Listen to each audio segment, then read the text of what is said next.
You install Claude Code, point it at a fresh directory, and ask for a feature. Within seconds, it spins up a perfect file structure and writes flawless logic.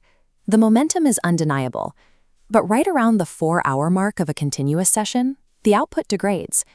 The agent starts looping through the same failed bash commands, forgetting the architectural constraints you established in hour 1, and inventing variables that do not exist. This is the context cliff. In the first 15 minutes, the agent's working memory is lean and highly relevant. By hour 4, it has accumulated a massive, unstable log of every typo, dead-end search, and syntax error it may along the way. Every time you send a new prompt, you are paying the API to reread that massive log of failures. You burn through your token budget while spending your own time repeatedly steering the agent away from the exact same mistakes. To survive extended development, power users abandon the default chat interface entirely. They wrap their models in custom bash scripts and command line interfaces, separating the workload into distinct, highly constrained subagents. You have to ask whether spending your weekend writing bash scripts to manage your AI is a distraction from actually writing your application, or a mathematical necessity to keep the context window functional. Extended AI workflows require structural control. Surviving a multi-day project relies on building rigorous infrastructure to protect your context window from inevitable rot. By default, Claude Code tries to manage memory bloat using an auto-compact feature. It compresses the conversation log arbitrarily once it hits a token limit.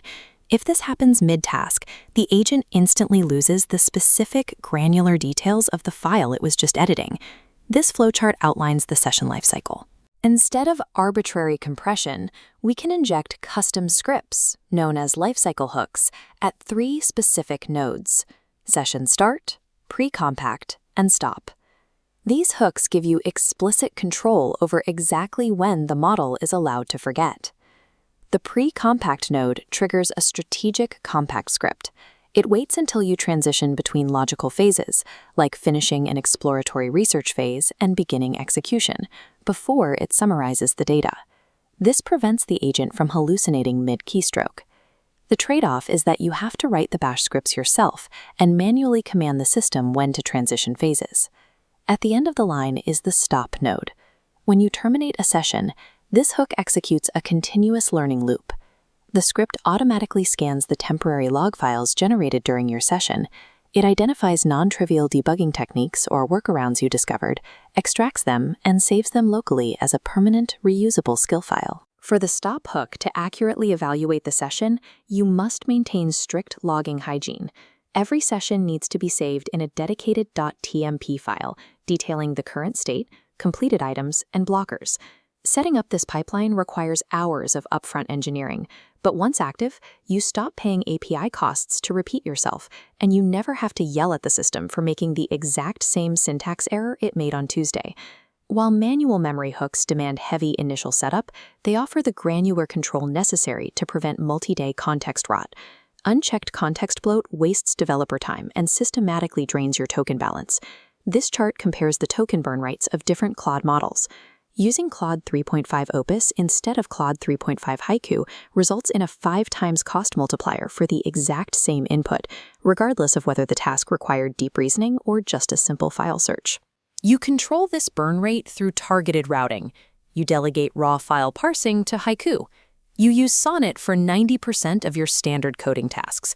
You strictly reserve the expensive Opus model for complex architectural decisions and security-critical code.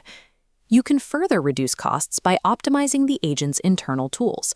Swapping the default search tool, grep, for an optimized alternative called mgrep instantly cuts the input tokens returned from a file search by roughly half.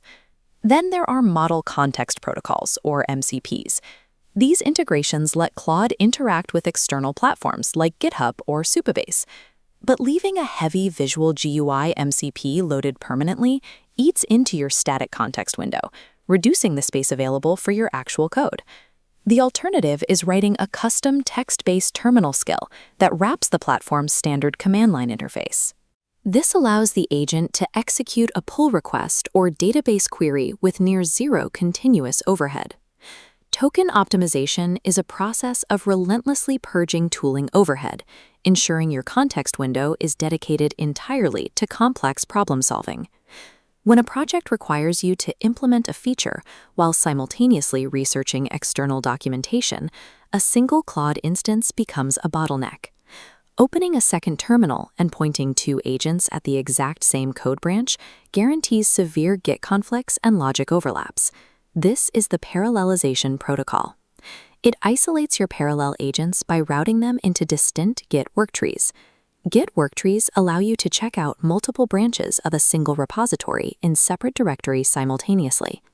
By assigning each agent its own Git worktree, they operate in clean, isolated working directories. They can modify code, run tests, and generate files without cross-contaminating each other's environments. But separating the environments creates a new problem: communication. If you dispatch a sub-agent to research a topic with just a literal query, it lacks the semantic context of why you need the information, resulting in useless, generic summaries. You solve this using the iterative retrieval pattern. When dispatching a sub-agent, you must provide both the specific technical query and the broader project objective. If the return isn't sufficient, the orchestrating instance loops the agent back with specific follow-up questions. Running multiple agents is a high-variance maneuver. Without strict environmental isolation and rigorous objective setting, you are simply multiplying errors at scale.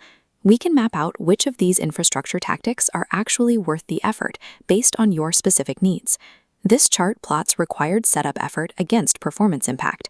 For the time-poor pragmatist, look at the high-impact, low-effort quadrant. Swapping to MGREP, strict model routing, and keeping your codebase modular are immediate wins, requiring zero workflow disruption. The budget-conscious coder should aggressively offload external research tasks to the Haiku model and build custom CLI skills to replace expensive, context-heavy MCPs. The systems architect operates in the high-impact, high-effort quadrant. Building continuous learning stop hooks and orchestrating Git worktrees requires deep scripting and should be strictly reserved for complex, multi-week projects. And in the low-impact, high-effort quadrant, we have dynamic system prompt aliases. The setup overhead vastly outweighs the minor token efficiency, and most users should ignore them entirely. Scaling an AI workflow requires strict structural control. High-performance development relies on curating what an agent reads and precisely when it forgets.